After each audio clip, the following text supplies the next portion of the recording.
तो पुणे के पास में एक गांव है पुरंदरपुर, वहां पर एक ब्राह्मण रहते थे। स्वरूप ब्राह्मणों का था पर स्वभाव वैश्यों का। वैश्य मतलब हमारे बनिया भाई लोग, उनके जैसा उनका व्यवहार था। कैसा? व्यापार करते थे, धन देते थे, उस पे ब्याज पे धन देते थे लोगों को, और अपना गल्ला खोल रखा था, गल्ले पे बैठते थे। और इन सबके साथ साथ महाकंजूस, खूब धनवान थे। भगवान की कृपा से उन पर ब्याज का इतना धन आता था कि वो पूरे पुरंदरपुर गांव को अकेले भोजन करा सकते थे। पर इतने कंजूस थे, दूध में अगर मक्खी भी गिर जाती तो दूध छान के पी जाते थे, और मक्खी को यूं पकड़ करके उसके भी 2-4 बूंद छींटा जो दूध के होते थे उनको भी लेके पी जाते थे। दूध का क्या बिगड़े, इतने कंजूस। उनकी पत्नी का नाम था सरस्वती देवी। क्या नाम था? तो सरस्वती देवी जो थी, उनके पिताजी ने इसीलिए ब्याह किया कि भाई ये विप्रदेव जो हैं बड़े धनवान हैं, बेटी खुश रहेगी हमारी। तो सरस्वती देवी का ब्याह हो गया। उनकी माँ ने, पिता ने जितने गहने दिए, ब्याह के अगले दिन ही, देवी सुनो, सबरे गहने उतारो अपने। बोले क्यों? अरे देखो कितनी अच्छी नक्काशी की है इसमें, कितने अच्छे से तुम्हारे कुंडल बने हैं, कितने अच्छे तुम्हारे गले के हार बने हैं, हाथ के तुम्हारे बढ़िया कंगन कड़ूला, रोज पहनोगी तो घिस जाएंगे, उतार दो सबको। पत्नी ने भारी भारी सामान सब उतार दिए, और गले का एक मंगलसूत्र रहने दिया, हाथ के कंगन रहने दिए, पैरों की पाजेब और पायल रहने दी। अपने ब्राह्मण देवता जो थे, इनको वो भी अच्छे नहीं लगते थे। रोज अपनी पत्नी को, क्यों इनको पहन के घूमती है, उनको दे दो, अंदर तिजोरी में रख दूं मैं। पत्नी कहती है तो सौभाग्य है, ये तो पहनने दिया कीजिए। महाराज कहते कहते 6 महीना हो गए, रोज टोकते। अब तो ये स्थिति में आ गए कि पत्नी के हाथ का भोजन नहीं करते थे। वो रोटी बनाती, बोले मुझे नहीं पाना, और अपनी दुकान पर जाके वो दुकान के बालक से कहते अपने घर से बनवा ला। रात में बोली आप कैसे मानेंगे? बोले ये उतार दो जितने पहन रखे हैं। उसने कान के कुंडल भी उतार दिए, हाथ के कड़ूला भी उतार दिए, पाजेब भी उतार दी, गले का मंगलसूत्र भी उतार दिया। सब बिल्कुल कोरी हो गई बेचारी, केवल नाक की एक नथ रहने दी उसने। बोले एक तो रहने दीजिए, कम से कम इससे पता तो चले कि मैं सौभाग्यवती हूं। तो कभी कभी ठाकुर जी पूरे संसारियों पे भी ठाकुर जी रीझ जाते हैं। ठाकुर जी बोले भाई ये ब्राह्मण देवता बहुत अच्छा लग रहा हमको। बोले इतना कंजूस तो हमने कभी नहीं देखा है, बहुत भयंकर कंजूस है। ठाकुर जी का मन आ गया उस पर। अच्छा, जो पत्नी थी ना सरस्वती देवी, वो बड़ी भक्ता थी। वो तो नाम जप भी करती थी, वो दर्शन करने के लिए भी जाती थी, लेकिन ये नहीं जाते थे उसके साथ। वो अपने माता पिता के मायके जब जाती थी तो मायके वाले लेके जाते थे उसको दर्शन कराने, ये तो कभी नहीं लेके जाते थे। तो कंजूस थे, खर्चा होगा तभी खर्चा ना हो मेरा। सोचो कितनी ऊंचे लेवल के कंजूस। तभी ठाकुर जी का मन आ गया इस पे, तो इसको देखूं मैं एक बार।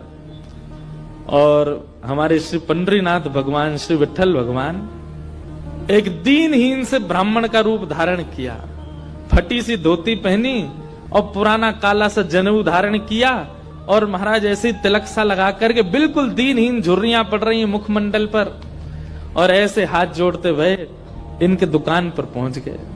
रूप रंग देख करके ही पहले तो ब्राह्मण देवता समझ गए, बोले अरे ये और आ गया, ये कुछ देना वेना तो है नहीं, मांगेगा।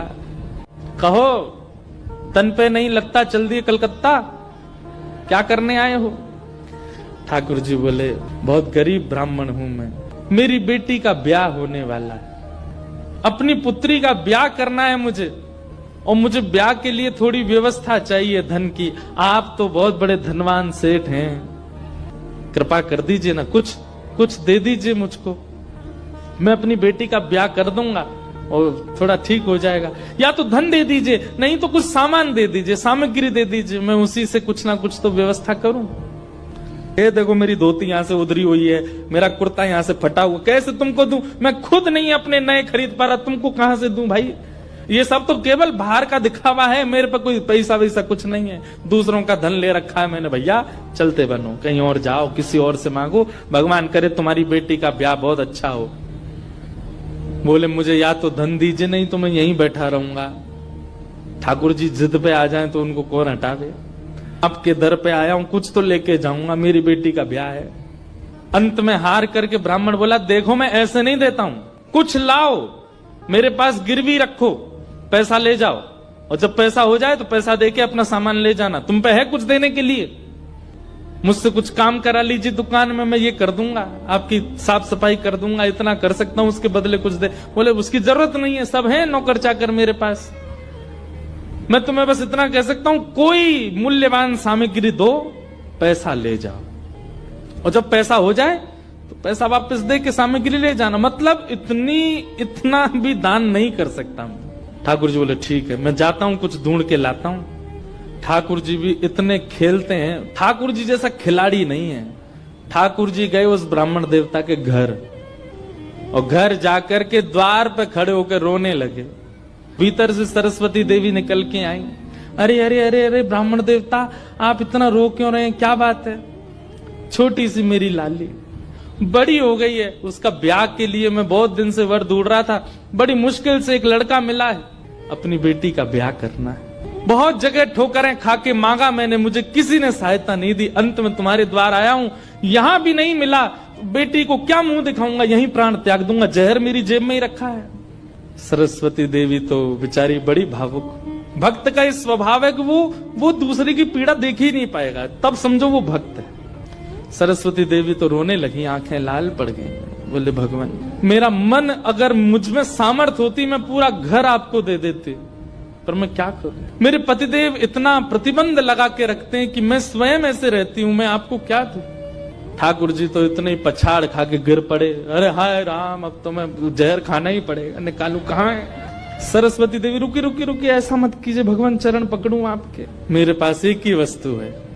और तुरंत अपनी नाक की जो कील थी वो निकाली, और निकाल करके बोले ये ले जाइए, इससे थोड़ा बहुत धन आपको मिल जाएगा, स्वर्ण की है, आप अपनी बेटी का ब्याह तो नहीं कर पाएंगे पर कुछ व्यवस्था तो हो जाएगी आपकी। ठाकुर जी तुरंत, जहर भी पता नहीं कहीं गिर गया था, बढ़िया तुमने दे दिया, अब मैं कुछ कर लूंगा व्यवस्था।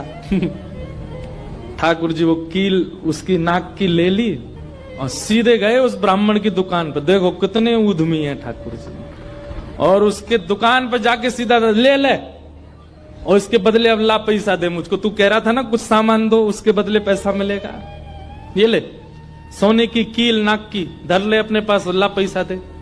ब्राह्मण देवता ने जैसी कील देखी, ये आपको कहां से मिली? बोले उससे तुझको क्या, तू तो पैसा दे।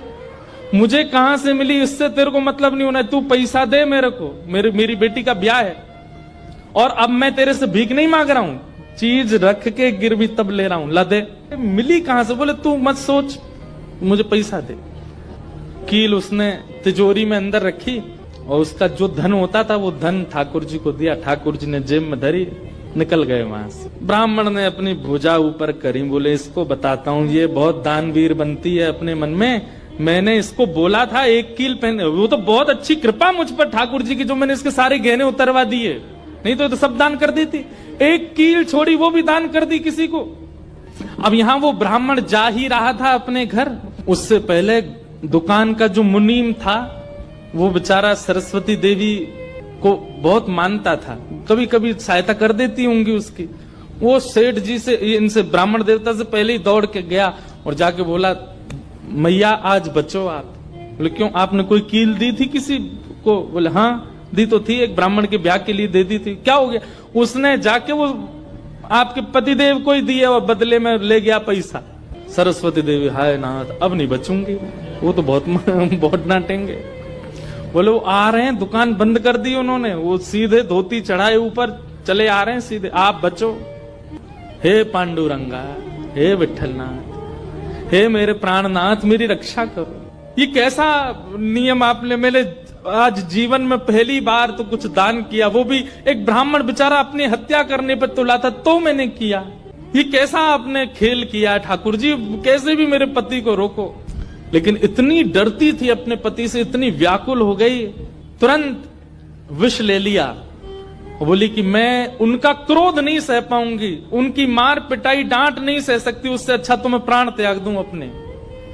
और बोले नाथ मैंने किसी और उद्देश्य से नहीं किया, केवल एक ब्राह्मण की पुत्री का ब्याह हो जाए इसलिए किया, मेरे पति मुझे छोड़ेंगे नहीं, इससे अच्छा मैं प्राण ही त्याग रही हूं। मुझे पता है शास्त्रों में प्राण आत्महत्या करना जघन्य अपराध है, पर मेरे पास और कोई उपचार नहीं है। और जैसे ही अपने मुख से लगा करके विषपान करने लगी, इतने में ही ऊपर से वो नाक की कील आकर के उसके पात्र में ही गिरी। और जैसी खन्न से आवाज हुई, नेत्र खोल करके देखा, भीतर अपने हाथ को डाल करके जैसे ही निकाला तो वही नाक की कील उसके हाथ में आ गई। और नाक की कील हाथ में आते ही इतने में ही वो ब्राह्मण का प्रवेश हुआ। पत्नी सामने खड़ी थी। कहिए कहिए, आज कुछ कहूंगा नहीं, आज तो करूंगा। तू बता, तैने किसी को दान कैसे किया बिना मुझसे पूछे? तू क्या दान किया? तेरी नाक की कील कहाँ है बता? पत्नी ने अपना हाथ आगे किया, ये रे, तेरे पास कहां से आई? बोले मेरे पास ही थी। नहीं, ये तेरे पास नहीं है, ये तो मेरे पास वहां रखी है तिजोरी में भीतर, चाबी मेरी यहां डली हुई है। तेरे पास कहां से आई?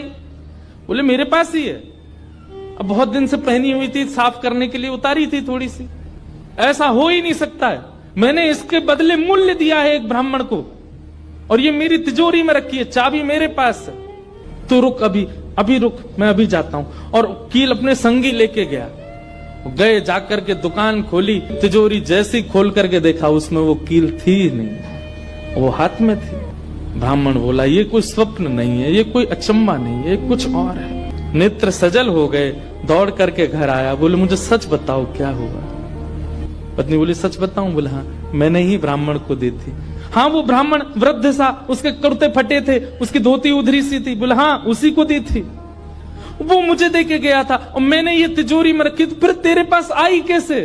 बोले मुझे जब पता चला कि आप क्रोध करके आएंगे और मेरे को बहुत सुनाएंगे, डांटेंगे, मारेंगे, तो मैंने सोचा कि मैं इससे अच्छा तो अपने प्राण त्याग दूं। और मैं पांडुरंग के सामने रोते हुए विष लेकर के हाथ में पीने को हुई। इतने में ही आपका घुसना हुआ और ऊपर ना जाने कहां से वो नाक की कील आकर के इसमें गिर पड़ी। ये किसी और ने नहीं, और वो ब्राह्मण कोई और नहीं, साक्षात पांडुरंग ही थे। वही आए थे, वही ये सारी लीला करके गए हैं। मैंने जीवन भर भजन किया, जीवन भर विचार किया, दान करूं, पुण्य करूं, सत्कर्म करूं, यज्ञ करूं, पर आपने मुझे कभी अनुमति नहीं दी। अरे दुनिया के लोग कमाते हैं और दान करते हैं, पर हम कितने भाग्यशाली हैं कि स्वयं पांडुरंगा आए और आकर के हमारे कमाए गए धन को स्वयं लेकर के दान करवा के गए। ब्राह्मण बन के स्वयं अपने हाथ में लेकर के गए। ये आप पर और मुझ पर कृपा है।